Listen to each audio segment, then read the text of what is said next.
This is the High-Stakes Lowdown, a RotoViz podcast brought to you by the Fantasy Football Players Championship. I'm Eric Balkman from the High-Stakes Fantasy Football Hour and the FFPC. You can follow me on Twitter at Eric Balkman and the FFPC on Twitter at FFPC. Before we get into the show, I want to remind everyone that you can get a listeners-only 10% discount to RotoViz by using the code RVRadio2022. That's RVRADIO2022. Your subscription gives you unlimited access to all of the RotoViz content and tools, and it supports the podcast channel. Now, without further ado, here's the latest edition of the RotoViz High-Stakes Lowdown.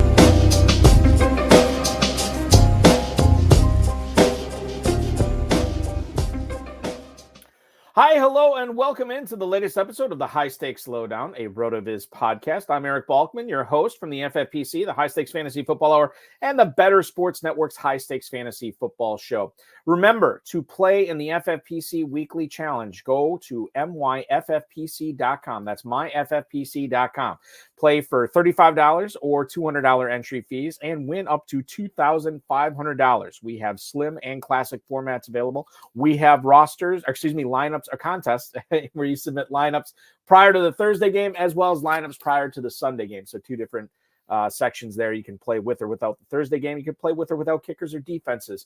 That's at myffpc.com, myffpc.com. Remember to like this video, subscribe to the channel, comment on the video, share it with your friends, share it with your enemies, and get notified each and every time we go live. It doesn't always work this way, but when I try to book guests for the show, I'm always hoping that they're near the top of the leaderboard. I was talking with somebody the other day, a potential future guest on the High-Stakes Fantasy Football Hour, and he said, well, I'll do the show that day, but let's see how my teams are doing first. And I said, no.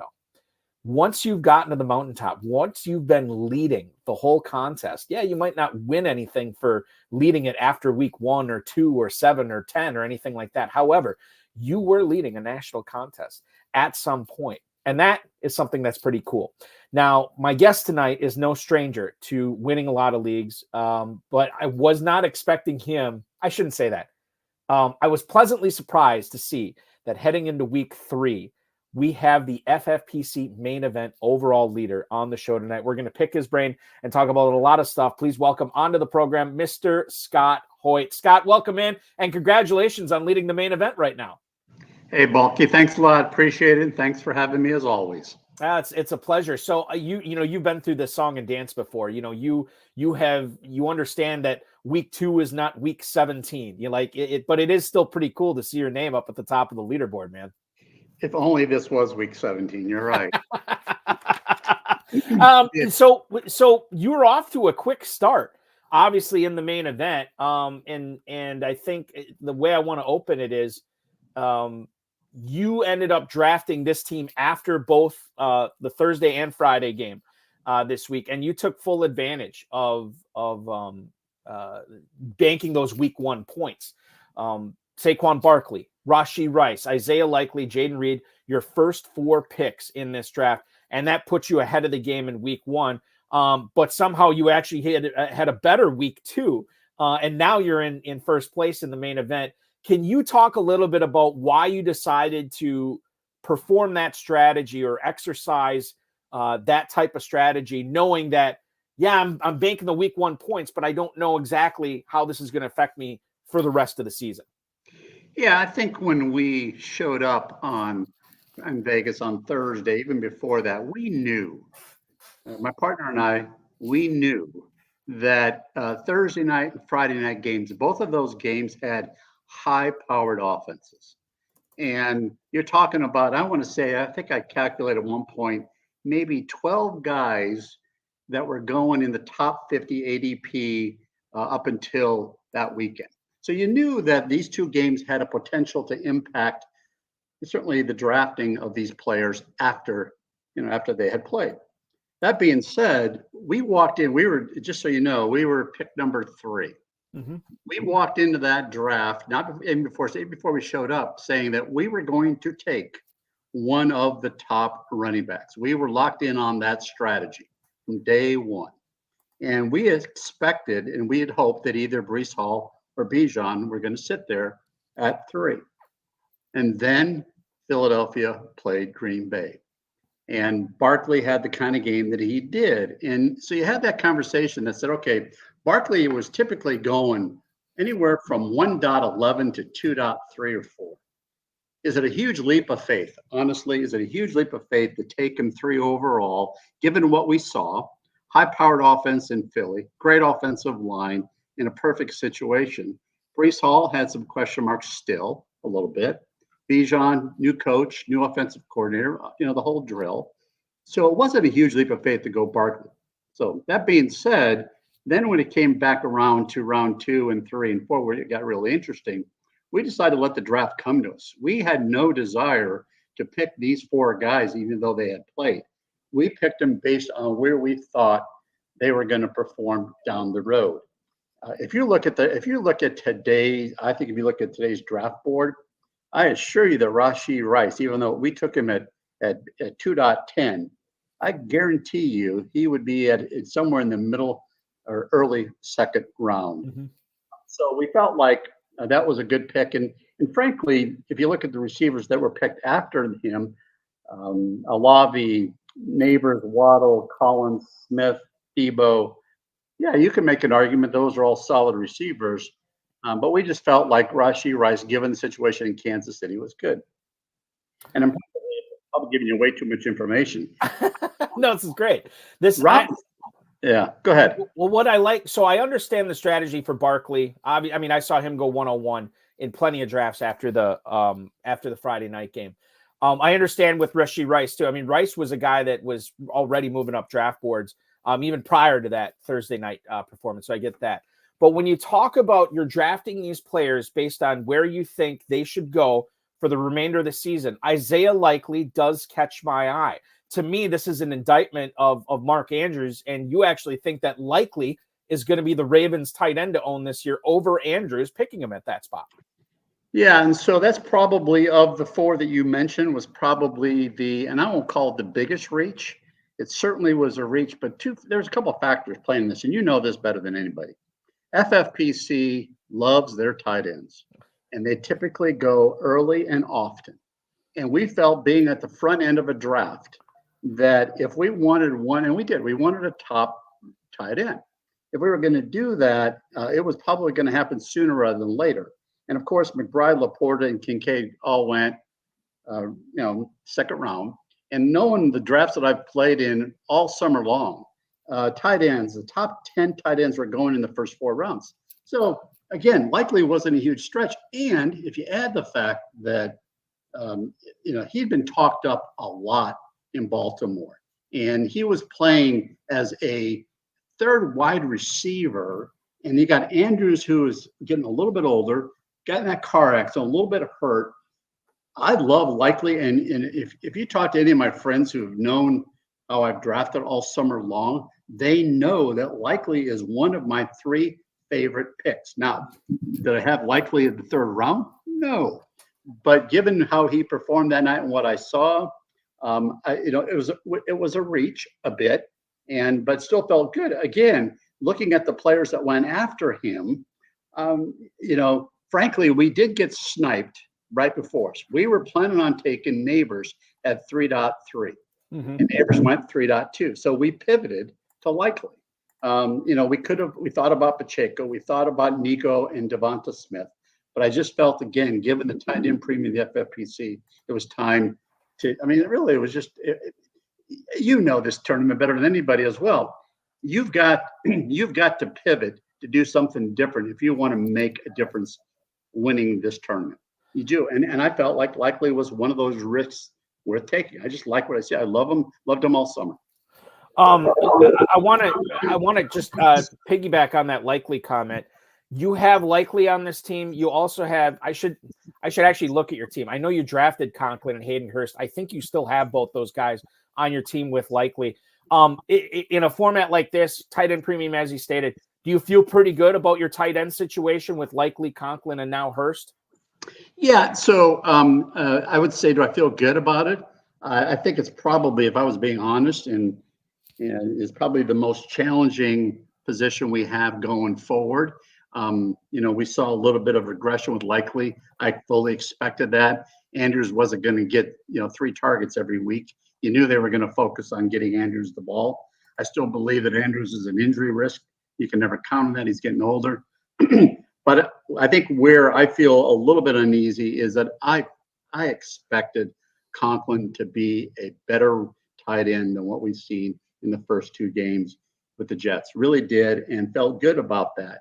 And so that's a bit of a challenge because I'm not overly thrilled with what I'm seeing with Conklin.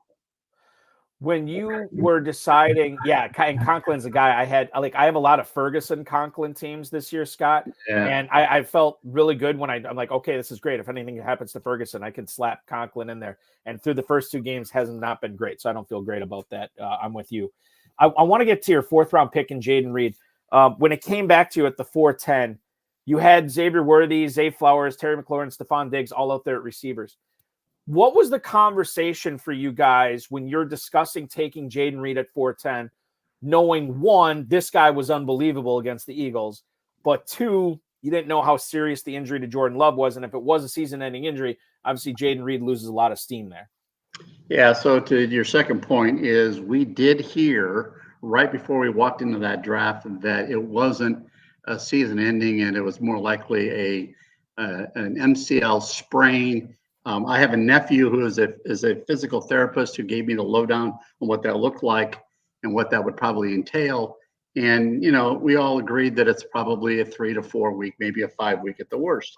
So we were willing to take that risk. But I want to back up for a second and say Jaden Reed. Remember I told you there was about a handful of players that I've targeted all summer? Mm-hmm. Jaden Reed was one of them. And I know you're one of the best Packer fans out there. I know you are. And you've got 3 great receivers there. But I subscribe to the whole floor ceiling strategy. And that is, let's take Wicks. Low floor, high ceiling. You've got Watson, low floor, high ceiling. You got Dobbs, maybe a little bit of higher floor and not much of a ceiling. Mm-hmm. And then you've got Reed, who I think gives you a medium-sized floor, but a great upside. My point is that I think Reed is head and shoulders the best receiver of those 4 that those ones that I mentioned at Green Bay. You take Love out of the equation, it dings him a little bit, but I think we can live with that production for a couple of weeks because I think we got enough depth.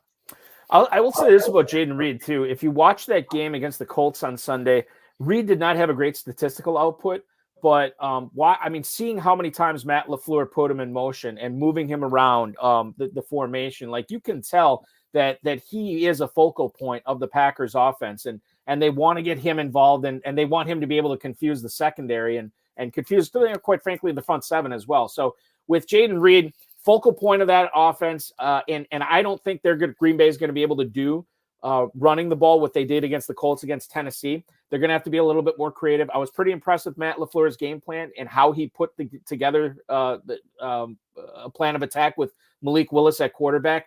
I think he's going to get creative again, and I think it's going to feature Jaden Reed. So it wouldn't surprise me at all if Jaden Reed, even without Jordan Love this week, has a pretty big week 3 for sure. Yeah, Jaden to me reminds me of a Debo, has that kind of same feel to me. And I don't think they're going to give the ball to Jacobs 30 times like they did. There's no way. That's not sustainable. And Marshawn Lloyd just got placed on IR today too. So I did not hear that. Yeah. So he could be back within 4 weeks. We'll find out on that. But that's going to mean, especially when you want to consider Jacobs' health or keep Jacobs healthy for the end of the season, you're gonna have to get more people involved. Jaden Reed is a perfect guy to get involved here. Staying in the same division here, Scott. Jameson Williams. You have a bunch of him on your squads this year. I think he's another kind of polarizing player. He's had kind of a couple of false starts to his NFL career, but I heard a good number of people, a good number of intelligent high stakes players like yourself were on him this year. What sold you on Jameson Williams that you had to have so many shares of him? Yeah, here's kind of a funny story. As we walked in that draft, and my partner, by the way, my partner's name is my son-in-law. His name is Chase Brown, not the football player. That's his name, Chase Brown. And so we had Chase, because we with the Joes versus Pros. Yep. We walked into that draft certainly targeting a handful of players that I had targeted all summer in best balls and fantasy pros and all that. And again, my friends would all tell you, Jameson Williams was at the very top of that list. Loved him. And I'll tell you why. One is Dan Campbell, you got to love the guy because he's as honest as the day is long. He doesn't play games with roster. He was touting Jameson all preseason. And you have to assume that Jameson hasn't been healthy. He's finally healthy. He's got a great pedigree, great receiver, great route runner. And I just felt like the type of season Laporta had, type of season Jahmyr Gibbs had, and of course you got Amon-Ra in there. I just felt like Jameson was going to go off. And to get him where we got him, to me, was a steal. It was round 9. I'd have taken him in round 7 if I needed to. But I love Jameson Williams. I have him in a lot of leagues. I noticed that what you said about Isaiah Likely, you're paying attention to what John Harbaugh was saying about him in the offseason. Jameson Williams, another big factor of why you have so much of him on your squads, was what Dan Campbell was saying. Dan Campbell's a pretty straight shooter. What about, because I heard this all offseason, and I don't know what your shares are like on Rashad Bateman, but I heard the Ravens talking up Rashad Bateman quite a bit this offseason as well. Did you stay away from him, even though Harbaugh was talking him up, because you were just a bigger fan of Likely? Yeah, I mean, I think yes. I think the true answer is yes. I have some shares of Bateman, especially in best balls. I've got him in, around 17, 18, just because of that comment. But it wasn't as loud as the Likely comments. Right. You saw the way he was being utilized and is Likely. And I really felt like that was the much better play than Bateman. To me, there's really only 3 pass catchers in that offense, and that's a good offense. And even Henry's not a great receiving running back. At least they haven't used him that way. But you got Flowers, you got Andrews, and you got Likely. That's how I see the pecking order. Is a regression going to happen like it did last week? Yeah. Do I expect Likely to only get 2 or 3 targets? I think game script kind of played a little bit into that. I don't anticipate that. But again, I got to be watchful of it. It's a position that we need to pay attention to, I guess. What we're also paying attention to is the backfield in Denver right now. In week 1, it looked like it was the Jaleel McLaughlin show, and Javonte Williams took a back seat. Then this game against Pittsburgh this past week, Javonte Williams has 11 carries to Jaleel McLaughlin's 3. McLaughlin doesn't get a target. Javonte Williams catches all 5 of his targets for 48 yards. How do you feel about the Denver backfield going forward? Would you feel good if you were starting if you had to start Javonte Williams this week? And is Jaleel McLaughlin off the flex radar for you at this point? Yeah. So I think Denver's backfield is a mess. I think Denver's offense is a mess a bit. And again, the summertime draft and best balls, I love Jaleel McLaughlin. I thought he was the back to own in Denver. Still believe that he is, but I don't think it's going to happen the way that certainly by the way that Denver has been playing the first 2 games. That can certainly change, and I'm not going to fold up my tent and take away McLaughlin, but I'm going to sit and hold him for a while where I've got him. I just don't trust the Denver offense. Maybe that's the best way to describe this, and I just think there's better flex players out there than that, and I loved him too. I thought he was going to. He's going to be a PPR guy that I felt going to get you 10 to 12 points every week. I think the rookie quarterback has something to do with this too. And until Bo Nix, as good as he looked in the preseason, until he finds his footing, it's going to be kind of hit or miss with a lot of the Broncos receivers, pass catchers, and running backs. This week you have the Broncos. Let's see, where are they at here? I thought I had it. Sorry.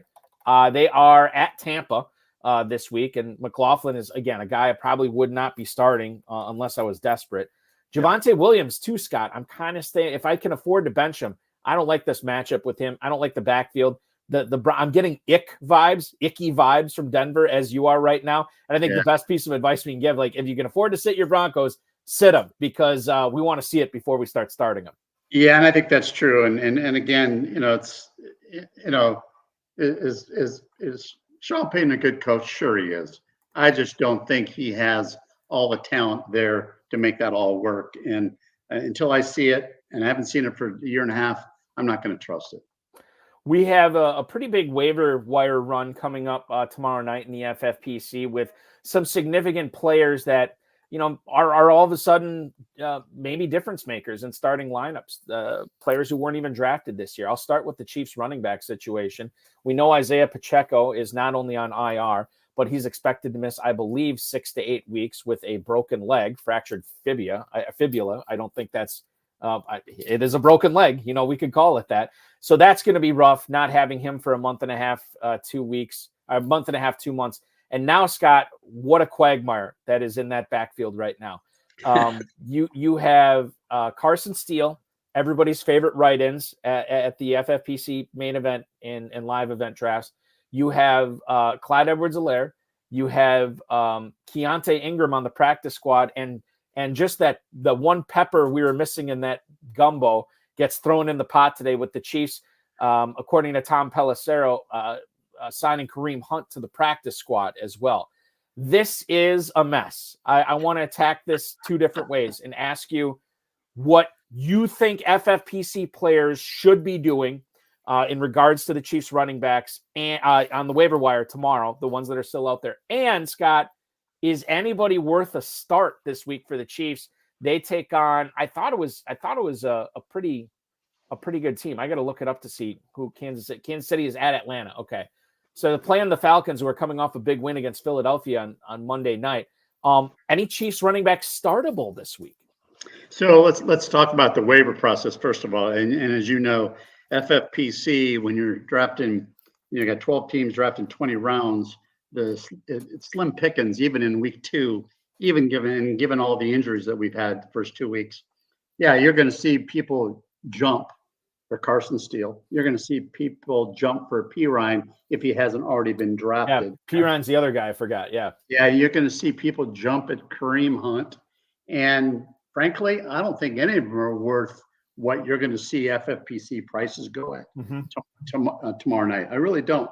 And so that being said, I think these are all guys who will give you, it's going to be a committee, and Andy Reid's going to play the hot hand, and you're not going to know from week to week who that hot hand is. Now, that being said, bring it on, because that helps guys like Rashee Rice, Mahomes, Kelsey. I think this has become a little bit more passer-friendly offense, which I think we were hoping for. Mahomes looked very mediocre last week, very mediocre. So let's hope that this opens up. Matt Nagy, please open up that offense, because I don't think you have a running game that can match what Pacheco brought.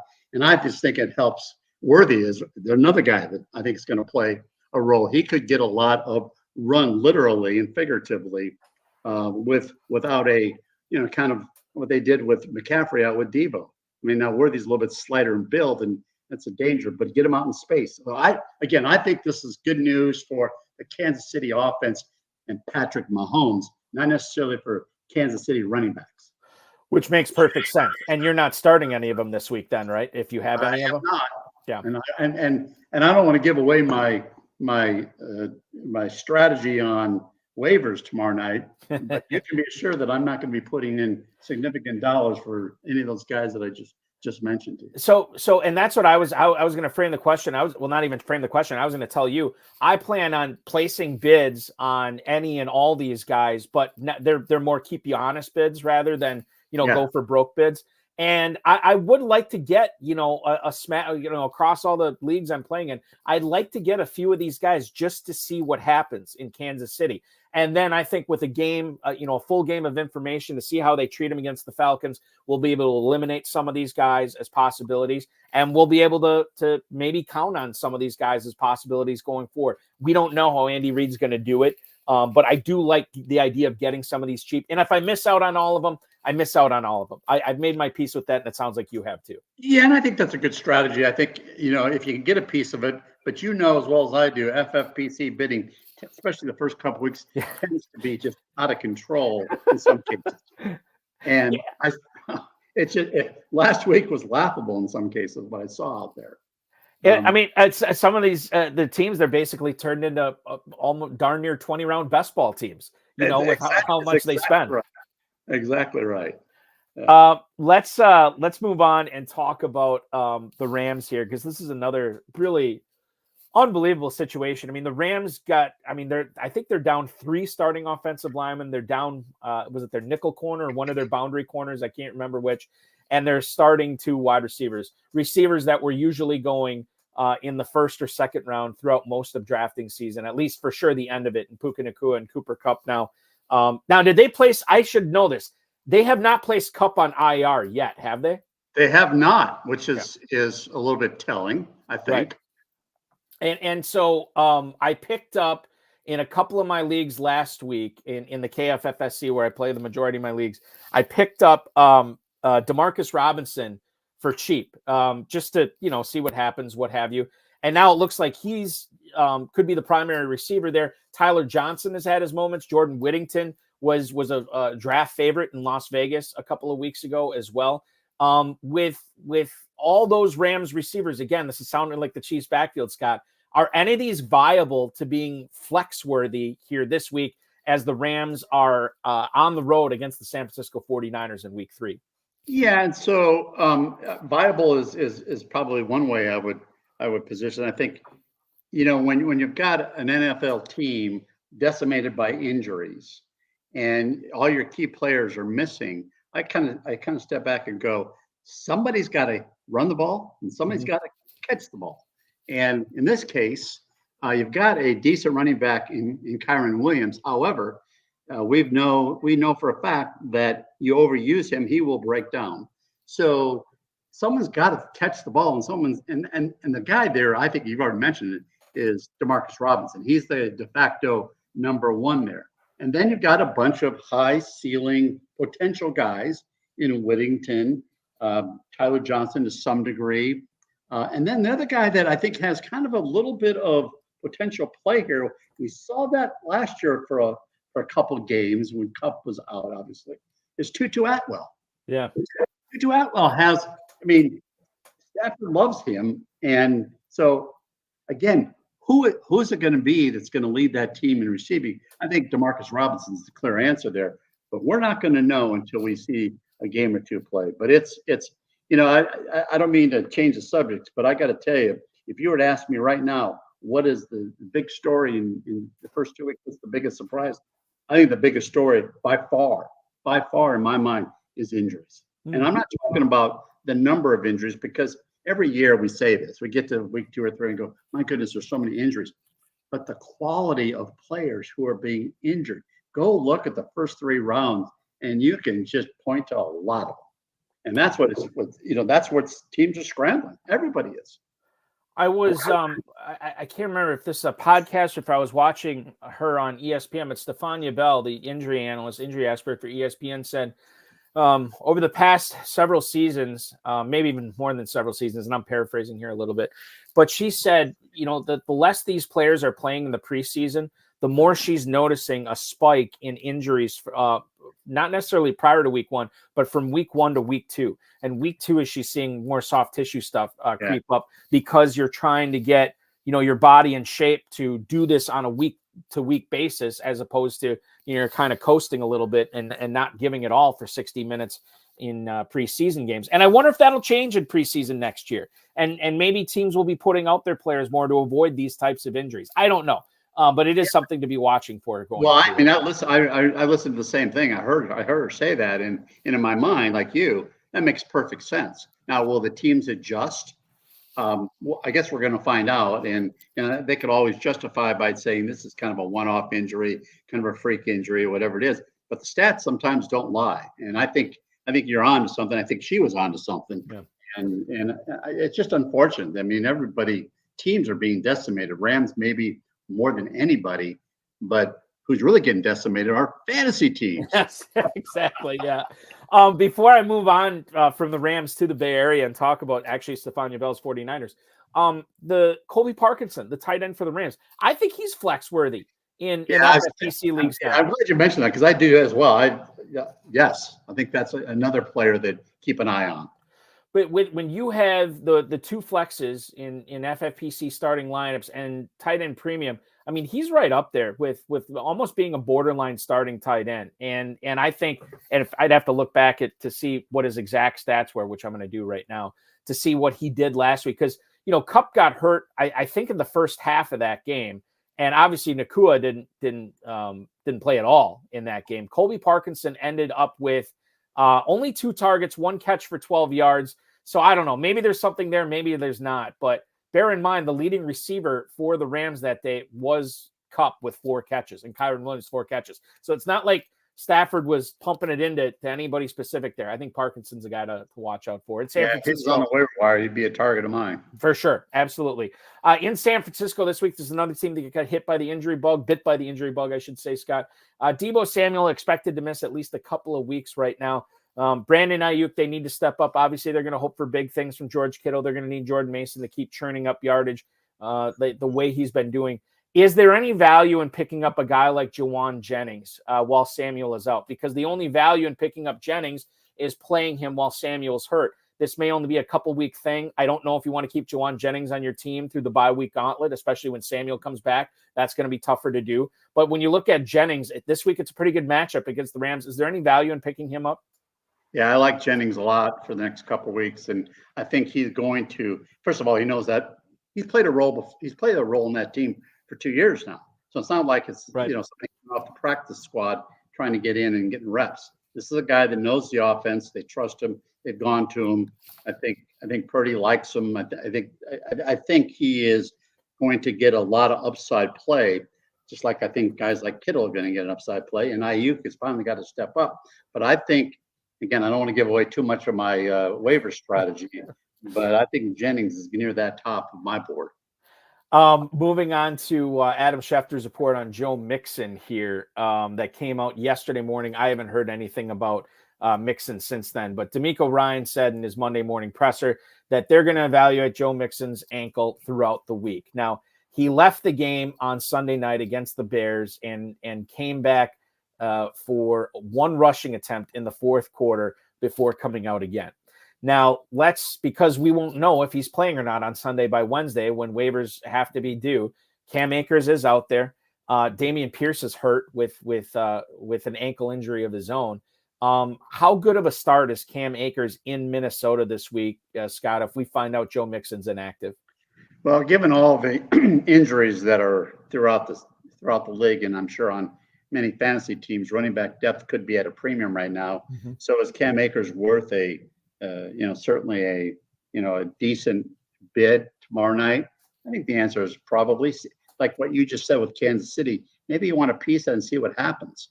You just don't know when you might hit on something. And I think Akers is worth it. He showed a lot in the preseason. He was pretty solid in the preseason. Now that's the preseason, but he made that roster, and I think Houston is just soured on Dameon Pierce, even though he's injured for whatever reason. So Akers is going to get a shot. Now he did fumble last week and got sent to the bench as a result of that. So we'll see if that has any play in terms of how they view his role this week. But I think Akers is a viable ad. I do. I won't ask you, Scott, what you're bidding on Akers in leagues where he's available. But if somebody were to ask you, hey, Scott, I'm in this FFPC league. What do you think? How much do you think I'm going to need to bid on Akers this week in order to win him? Well, since I'm probably going to bid on him, I think just 1% is fine. So go low on Akers. Let Scott Hoyt have all the Akers. That's the plan. Honestly, I think it's probably, maybe a 3 to 6% type of bid. Okay. I mean, I think that's probably a fair assessment on him. Maybe a little bit more. And again, this is FFPC bidding. They do not subscribe to any normality when it comes to how to bid on these players. Yeah, there's that. People are not very frugal. David Hubbard, I know of I think he said it on this show before too, and he plays a ton of leagues, Main Event and FantasyPros and what have you. And he always says he likes to spend all his money early because it's less work he has to do on the waiver wire as the season goes on because he doesn't have any money, doesn't have any ammo. So it's like, what's the point? Like, I'm not going to place all these bids if I don't have any money to get these guys. And that's certainly a viable strategy. He also says he has co-managers too that kind of prevent him from doing that in a lot of cases. But that's another strategy too. Yeah, and I think the other strategy, and if it makes sense, only if it makes sense, if you see a player that's going to have a long-term play, is if you're getting them in week 2 or 3, you're getting 8 to 10 weeks of production versus 3 or 4. But there's nobody on the waiver wire in my mind today that fits that description. And I got to go back and tell the story, and I know you know this, is that remember when Tom Brady went out, Dave, that opening weekend, and I don't remember what year it was, and Matt Castle got bid in the 950s, 960s on that bid process on after week 1. Mm-hmm. I mean, it was crazy, but you got Castle for a full 15 weeks in New England's offense, so it is what it is. He ended up, that was, let's see here, 2008, when Tom Brady tore his ACL, and that's it. Yeah, and I do remember people were going in the 990s on some of those too. I remember it well because I remember bidding on him in the 5s, going, "Oh God, do I really want to spend half of my money on one player?" And then I saw the bids the next morning, and I just laughed. Oh my God! It's a lot of Patriots fans in your leagues. Oh, yeah, that year, Scott. You mentioned one of the biggest surprises in week 2 for you was the caliber of players that were getting hurt. Was there any pleasant surprises for you in week 2? Any players that maybe came through for you that you do have rostered on a bunch of teams, or maybe, vice versa, a guy that didn't get hurt, but continues to underperform from a strictly on-field non-injury aspect? Scott, is there anybody who sticks out in your mind here? So I think a couple things is this is more team oriented, but I think everyone's talked about this a lot over the last several days. It's been all over mainstream media, but I do tend to agree with this, is that New Orleans story is a pretty cool story. How well they have looked through the first 2 weeks. And the guy who has spearheaded that is Alvin Kamara, who in most leagues were going, he's maybe going round 5 at best and maybe later. And so there's a pleasant surprise. And I think if you peel back that onion, if you look at teams who have made changes to either their OC or their head coach, are starting to pay huge dividends. You've got obviously a new OC in New Orleans who's paying dividends. Seattle's OC's playing dividends. I think I was glad to see Najigba have a great game. I think that's going to continue.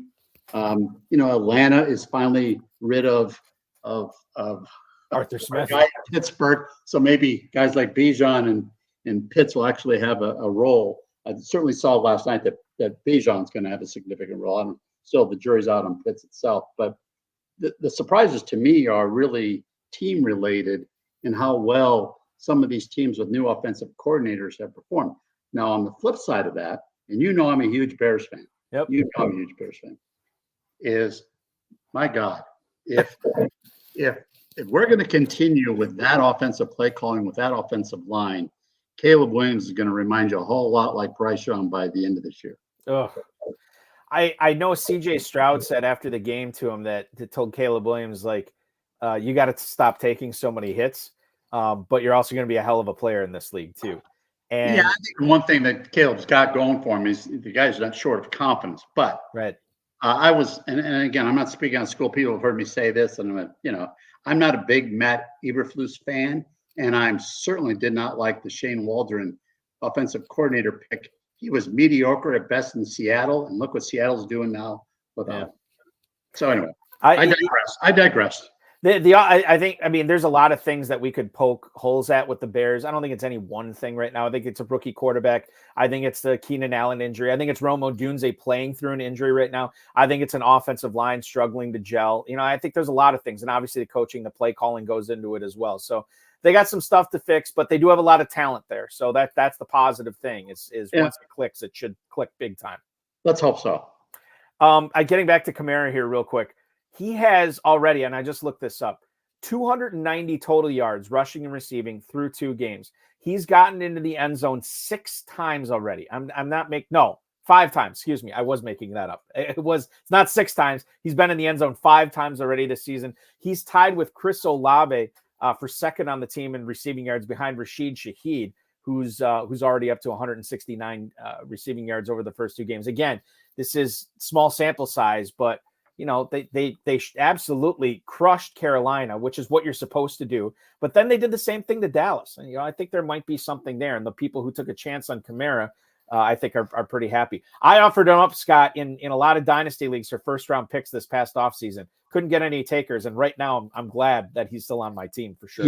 That's interesting because I don't think I have very little shares of Kamara, and I've played in a lot of leagues so far. I've dropped a lot of leagues this year, and I don't think I had him in. And went because I thought that, he was at that age, yes, at a running back age, and yet he looked reborn. I mean, I'll tell you what, Kubiak could be the offensive coach of the year. But I'm impressed. And Kamara's the main beneficiary. Now, can that be sustainable? We're going to find out. But they did it against a pretty darn good defense in Dallas. Chewed them up. I think the guy who could give him a run for his money is another guy you mentioned, Ryan Grubb in Seattle, with what he's been able to do with Metcalf, Smith, and Jigba. Lockett was their leading receiver in week 1. Charbonnet looked pretty good in week 2, and that's without Kenneth Walker that they're doing this too. So good things happening. Well, and I think Philly. I think Kellen Moore's going to, unleash Jalen Hurts in that group, and I think Kellen Moore's going to have huge dividends too. So a lot of upside on some of these coaching changes. I think we'd be talking more about Kellen Moore today had Saquon Barkley not just made a routine catch on 3rd down last night. We're talking about the Eagles winning, and we're talking about a pretty impressive performance from Barkley and Hurts, and to a certain degree Devonta Smith in that game too. Nobody would have questioned me taking Barkley at 1.3 if Barkley doesn't get that 1 touchdown call back because he's a half a foot short. And he catches that ball, probably goes into the end zone, where I'm looking at probably an extra 12 to 14. Yes, that's true. That's very true. That's very true. There is a lot of players that we talked about on the waiver wire. I don't necessarily want to ask you who your favorite is on the waiver wire, but I'll frame the question this way, Scott. Is there anybody that is out there in a lot of your leagues that you think is going to be going for, that we haven't talked about yet, that is going to be a pretty popular pick in FFPC leagues this week off the waiver wire? I think there is a popular pick out there, and a little bit of a surprise. And I'm trying to remember how much ownership is out there on this guy. Probably not. There probably is a little bit, only because he's going in the late rounds. But what about Johnson at the Chargers? Is he finally figured it out? Has Harbaugh actually got his confidence way up? 2 touchdowns isn't anything to sneeze at. He actually looked pretty good. So is Quentin Johnson a play? I don't know. It's still going to be a run-dominated team, and you got McConkey there, who I think is going to be a great little receiver. Josh Palmer's still there. I don't know. That's one guy that intrigues me a little bit, if indeed he's available out in the waiver wire. I'm looking at the main event and the FantasyPros Championship, and it looks like he's owned in about 89-90% of leagues. So he is out there in 1 out of every 10 leagues. And I think at this point, Scott, and this gets into the whole philosophical conversation. It's like we spent all draft season with certain things in our mind. We spent all draft season thinking certain ways about certain players, right? And I don't think anybody was necessarily really high on Quentin Johnston, but now we have to look at it, man. This is what, 3 touchdowns in 2 weeks, and Herbert's still looking towards him. And he outperformed Palmer and McConkey in week 2 in a game where they didn't pass the ball a whole lot. A lot of it went to Quentin Johnston. This is, as the kids say, the new normal, and I think we have to adjust to it. Regardless of our feelings about Johnston, what matters is what's going on in the field, and right now Johnston's performing. Yeah, and if you look at McConkey's ADP for most of the summer and into the heavy draft season, he was going mid-8, mid-9, round 8, round 9. Yeah. And justifiable. And Quentin was going probably in round 19 or 20 if he was drafted at all. Apparently he was drafted. I would have thought it was lower than 80%, but given that when you start getting down to this 18th, 19th round with 12 teams and 20 players, yeah, you're probably just throwing a dart at the wall. But it's a pretty good dart. Right. And I should preface this by saying I don't know if he was necessarily drafted in that many leagues, but that's how many he's currently owned in. Yeah, I wonder how many picked him up in week 1. Right. That would be interesting to see because he was behind. He was only 1 yard behind McConkey in receiving in week 1. So it's not like he had that great of a performance, but yeah, he was probably picked up in a good number of leagues. Fantasy Mojo, that's where I get all my stats. I could easily look this up and so I just and a plug in for Fantasy Mojo. Exactly. I love those guys.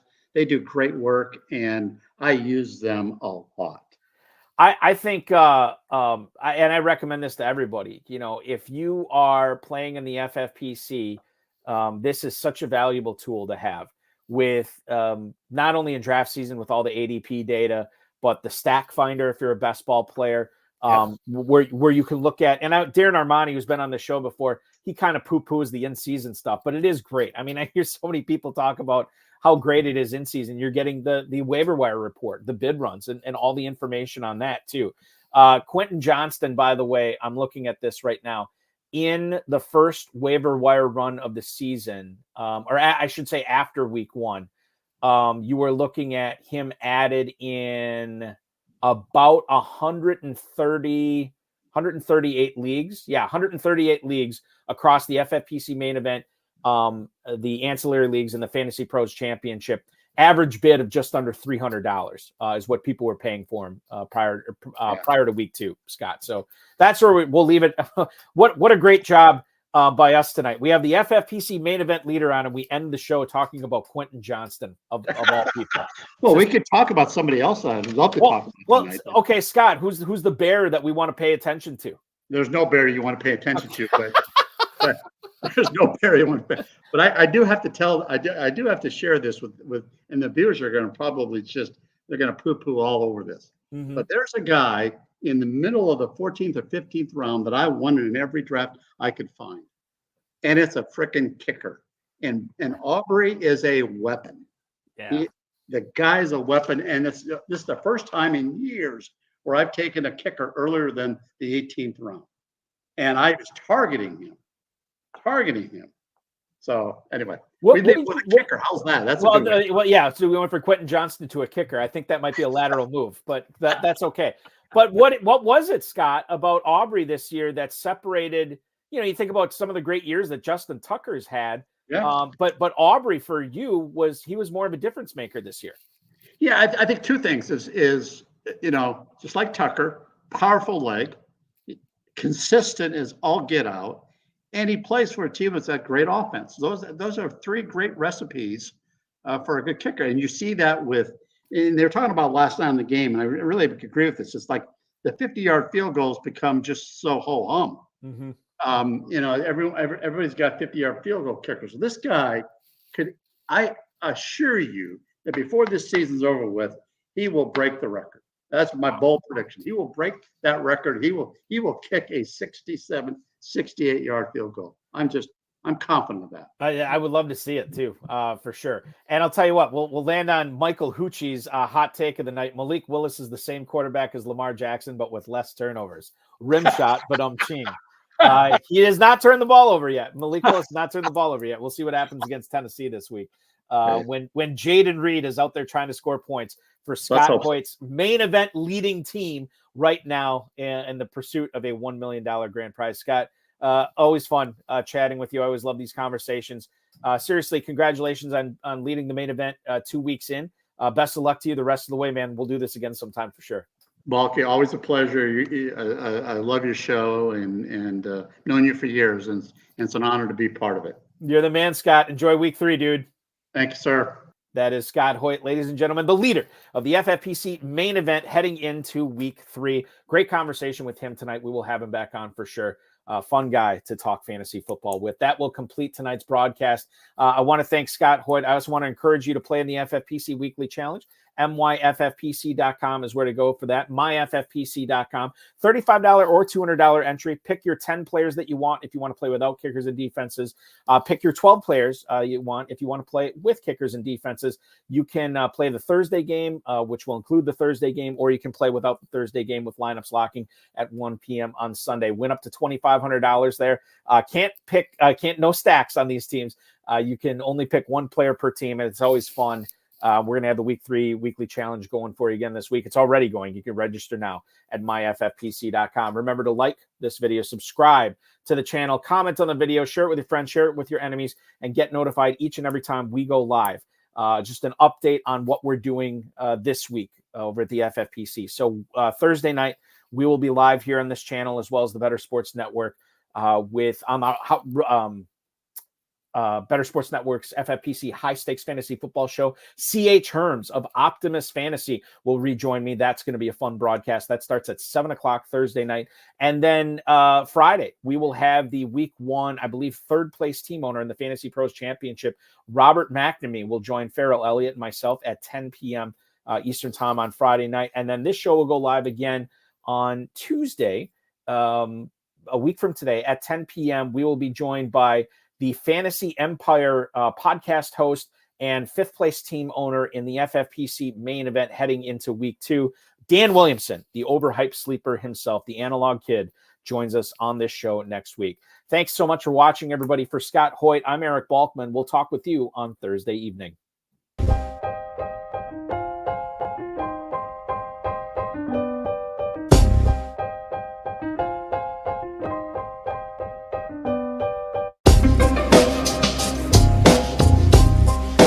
Thank you for listening to the High-Stakes Lowdown, a RotoViz podcast brought to you by the Fantasy Football Players Championship. And thanks to Grapes for our theme music. Please review the podcast on iTunes under the RotoViz radio feed. It helps us find new listeners. Contact us via email, rotovizradio@gmail.com. We'd love to hear what you think, and follow us on Twitter at RotoVizRadio. And remember, you can always support the show by subscribing to RotoViz at a 10% discount through the NFL podcast homepage, rotoviz.com/podcast.